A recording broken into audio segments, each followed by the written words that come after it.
Graças a Deus por nosso Senhor Jesus Cristo. Graça nós rendemos ao Senhor por seu carinho, seu zelo, seu amor.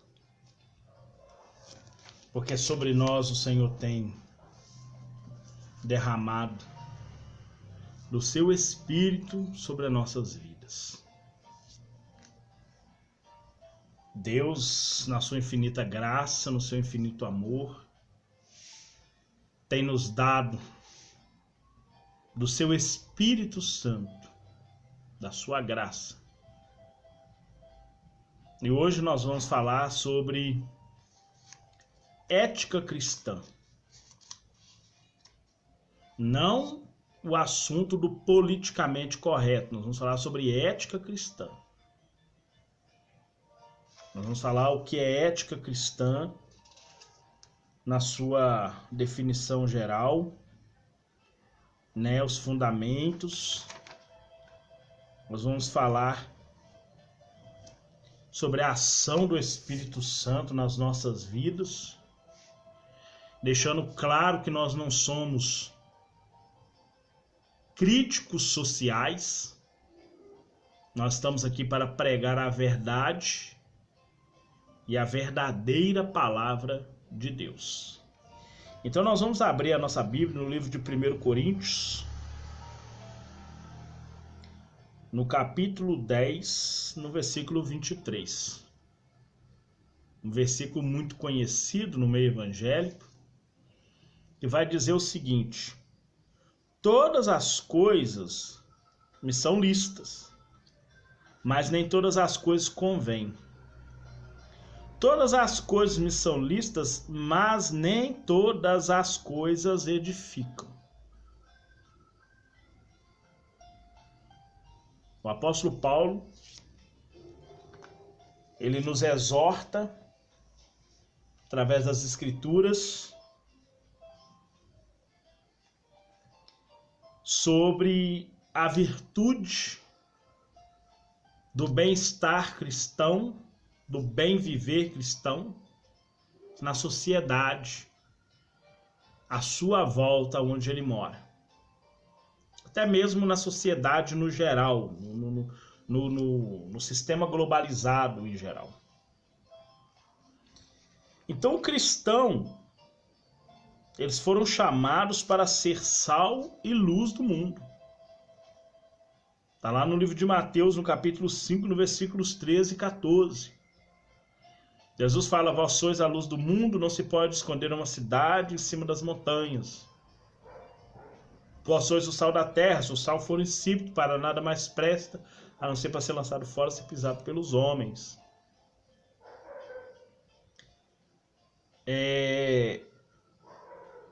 A palavra de Deus, ela é o fundamento da ética cristã. Está lá no livro de Mateus, no capítulo 24, versículo 35. O decágulo é a lei moral proferida pelo próprio Deus. Nós sabemos muito bem que Cristo, ele é o cumprimento. Cristo, ele é o cumprimento da lei de Deus no Antigo Testamento. As profecias referentes a Cristo é que foram cumpridas. As pessoas estão achando que Jesus cumpriu aqueles 10 mandamentos. Não, senhor. Aqueles 10 mandamentos são eternos. Aqueles não mudam nunca. Não existe mudança para aqueles mandamentos. Não existe mudança para aqueles mandamentos. Aquele é um decágulo eterno. São 10 mandamentos proferidos, escritos pelo próprio dedo de Deus em 2 pedras. E são mandamentos eternos. O que nós temos que cumprir daqueles 10 mandamentos é a sua ética. É a ética daqueles 10 mandamentos que nós temos que cumprir. E isso é ética cristã. Os 10 mandamentos, eles são éticos. Eles são para uma eles são para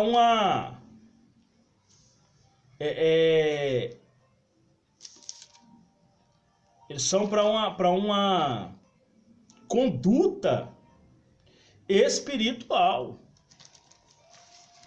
em meio a uma sociedade corrompida.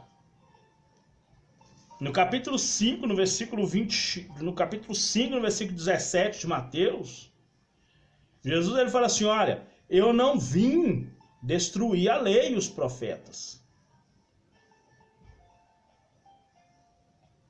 Ou seja, eu não vim para fazer as coisas erradas que os profetas profetizaram de mim, não. Eu vim cumprir a profecia que foi falada de mim. Tanto na lei de Moisés, que é na Torá, nos ensinos de Moisés, quanto nos Salmos, quanto nos profetas. Vocês podem ler isso lá no livro de Lucas, no capítulo 24, no versículo 44. O próprio Jesus vai falar assim: olha, eu vim para cumprir o que de mim estava escrito nos profetas, nos Salmos e na lei.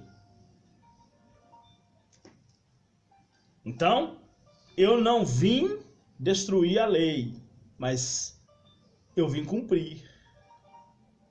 Tudo que os profetas profetizaram de mim, eu vim cumprir. Então, o próprio Cristo é propósito de Cristo que as exigências espirituais do decálogo se cumpram na vida dos seus seguidores. Continua não podendo matar, continua não podendo adulterar, nem dizer falso testemunho, nem ter outros deuses, não pode cobiçar, continua não podendo. Continua não podendo tomar o nome do Senhor Deus em vão.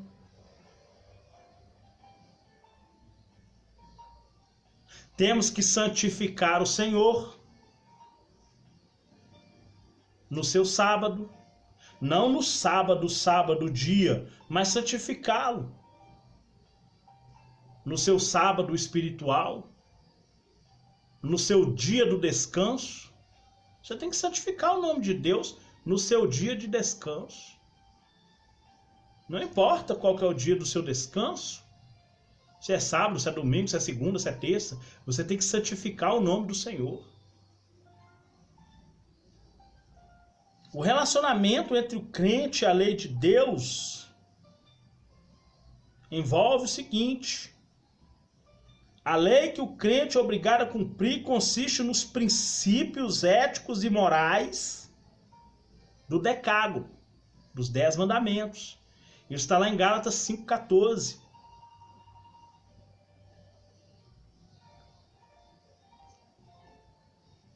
Bem como nos ensinamentos de Cristo e dos apóstolos.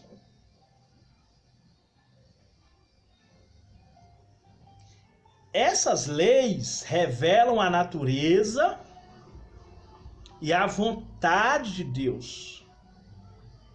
Porque a lei de Deus, no Antigo Testamento, era para revelar a sua vontade. Tanto que no último versículo, no capítulo 27, fala que aquele que não cumprir será maldito.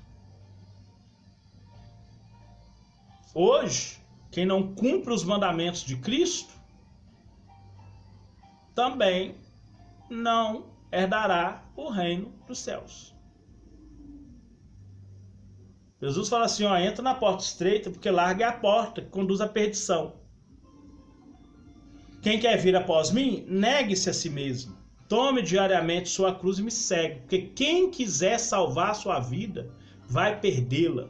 Mas quem perder por cumprir a minha vontade, por pregar a minha palavra, por viver os meus conceitos e princípios éticos do reino de Deus, vai salvar a sua vida.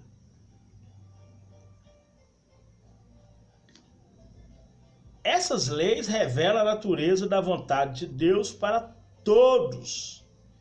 Por isso continua em vigor até hoje. A lei do Novo Testamento, destinadas diretamente à nação de Israel, tais como as leis sacrificiais, cerimoniais, civis, já não são mais obrigatórios. Você lê isso lá no livro de Hebreus 10, do 1 ao 4. Não tem que fazer nada daquilo. Mas os termos éticos do decálogo você continua sendo obrigado a guardar.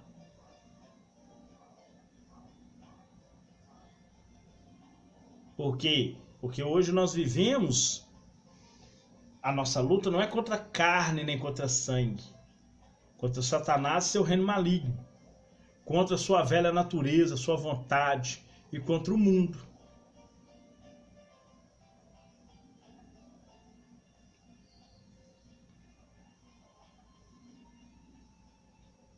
Então, o cristão, ele tem um fundamento ético dele na palavra de Deus. O evangelho produz transformação no caráter do ser humano. Nós vamos ler isso lá no livro de 1 Timóteo. Depois nós vamos em Tito.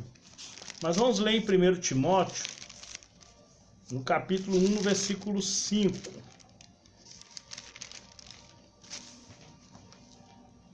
O apóstolo Paulo fala assim: ora, o fim do mandamento é a caridade de um coração puro e de uma boa consciência e de uma fé não fingida.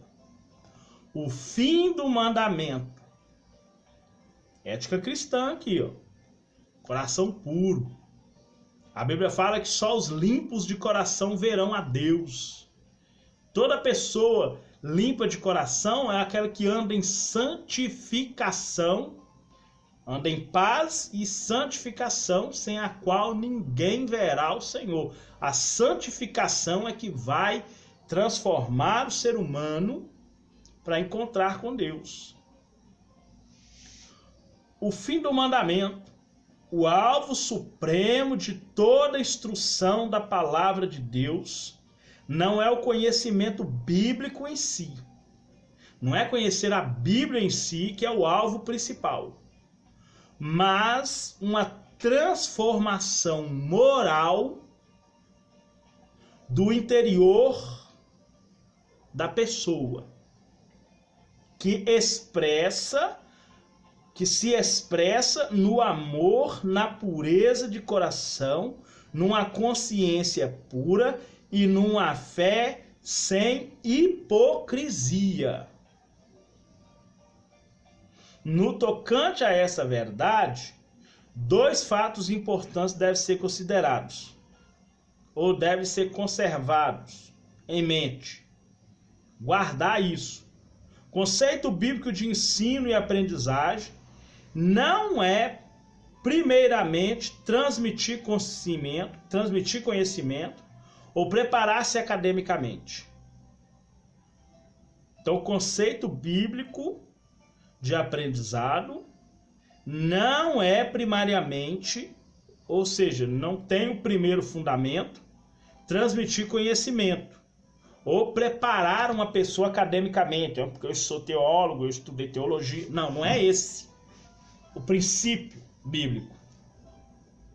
O princípio primário é produzir santidade e uma vida piedosa que se conforme, que receba forma com os caminhos de Deus. Conformar é dar forma. A pessoa pega um pedaço de madeira e faz uma cadeira, por exemplo. Ele deu forma ao pedaço de madeira. Então a mesma coisa é a instrução espiritual. É moldar o caráter cristão na pessoa, primeiro interior, para refletir o exterior.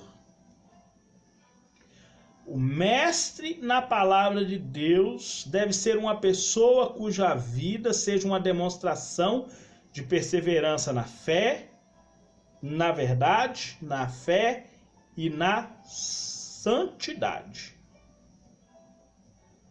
Para isso você pode ler o capítulo 3 todo de 1 Timóteo, que vai tratar sobre verdade, fé e santidade. Então, o caráter cristão, o evangelho produz transformação no caráter do ser humano. Nós vamos ver o que Paulo fala com Tito, no capítulo 2, versículos 11 a 14. Olha o que o apóstolo Paulo fala. Porque a graça de Deus se há manifestado, trazendo salvação a todos os homens, ensinando-nos que, renunciando à impiedade e às concupiscências mundanas, vivamos o presente século sóbria, justa, piamente, aguardando a bem-aventurada esperança e o aparecimento da glória do grande Deus, nosso Senhor Jesus Cristo, o qual se deu a si mesmo por nós, para nos remir de toda iniquidade e purificar para si, tá vendo a transformação? Purificar para si um povo seu, especial, zeloso, porque ele é zeloso, e de boas obras.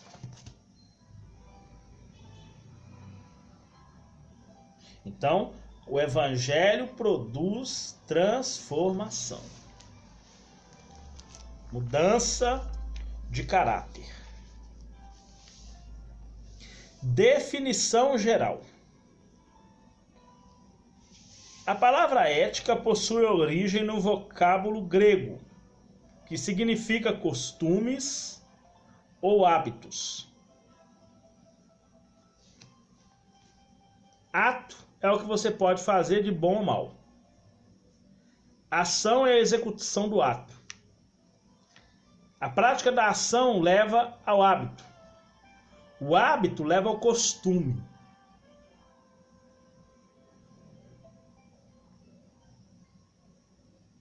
O costume gera a moral. E a moral gera a imagem.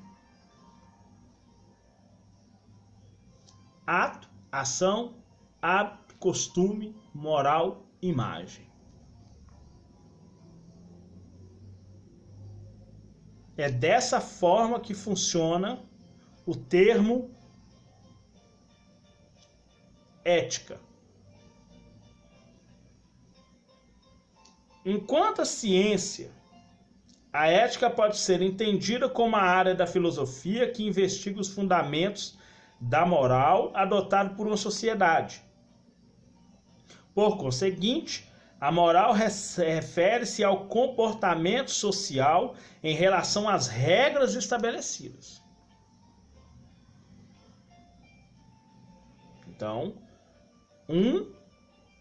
a filosofia investiga os fundamentos da moral. A moral refere-se ao comportamento social. Para o cristão, o fundamento moral da ética são as escrituras. Por isso sua natureza não se altera. A natureza cristã não se altera. É igual eu disse, não somos críticos sociais. Pregamos a verdade. Nós temos que ser autênticos. Por isso que o apóstolo Paulo, quando fala com Timóteo, fala que maneje a palavra da verdade. Não está falando da Bíblia. Está falando da ética. É ser autêntico, não crítico social. Do que pode e do que não pode. Até porque a Bíblia proíbe nós recebermos o nosso irmão em dúvidas. Está lá no livro de Romanos 14. Romanos 14, no versículo 1. Não recebe os irmãos em dúvidas de genealogia, de fundamento, de palavras, de não sei o que, do que pode, do que não pode. Não, peraí, você tem que ser autêntico no que você prega. Você tem que pregar a verdade. Por isso que Jesus ele fala assim, olha, você só vai ser liberto se conhecer a verdade. Não ser crítico social, a verdade. E somente o Espírito Santo é que pode produzir em você a autenticidade do Evangelho. A Bíblia Sagrada é o fundamento para o viver ético-moral dos cristãos. É uma única regra infalível de fé e conduta para a igreja. Portanto, em tempos de ataques ideológicos contra a cultura cristã, a igreja não deve furtar-se de ser o sal da terra e a luz do mundo no pleno século XXI. Que Deus possa te abençoar poderosamente no nome de Jesus. Medita nesta questão, porque isso são valores cristãos que nós devemos conservar. Amém? Que Deus te abençoe. Pai querido, Pai santo, no nome de Jesus nós te agradecemos, ó Pai, por esse momento, pela tua palavra, pelo teu Espírito Santo, pela tua graça, Pai. Muito obrigado. Em nome de Jesus nós te agradecemos. Amém? E graças a Deus. Amém, irmãos? Que Deus abençoe sua vida poderosamente. Em nome de Jesus.